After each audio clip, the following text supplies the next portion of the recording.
প্রিয় শিক্ষার্থী, প্রাথমিক বৃত্তি পরীক্ষা 2025 আমরা দুই পাঠে তোমাদের কবিতার মূল ভাব নিয়ে আলোচনা করতেছি। এখানে সর্বাধিক গুরুত্বপূর্ণ কবিতার মূল ভাব এবং আরেকটি ভাবে সাজিয়েছি আমরা, সেটা হচ্ছে গুরুত্বপূর্ণ কবিতার মূল ভাব।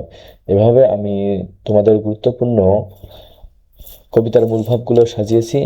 সর্বপ্রথম আমরা আলোচনা করব সর্বাধিক গুরুত্বপূর্ণ কবিতার মূল ভাব। আমরা সর্বজন স্বীকৃত যে কবিতার মূল ভাবগুলো তোমাদের সামনে হাজির করতেছি সেটা হচ্ছে সবার আমি ছাত্র, লিখেছেন সুনির্মল বসু। এরপর রয়েছে স্বদেশ, কবিতাটি লিখেছেন আহসান হাবিব।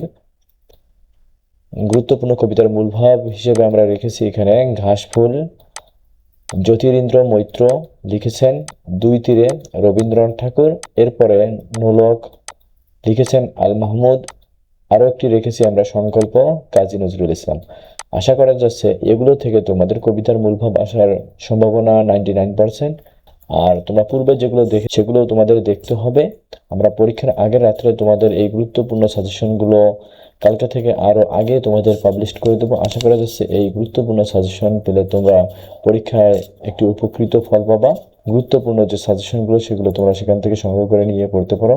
সে পর্যন্ত ভালো থেকো, সুস্থ থেকো, আবার দেখা হবে। ধন্যবাদ।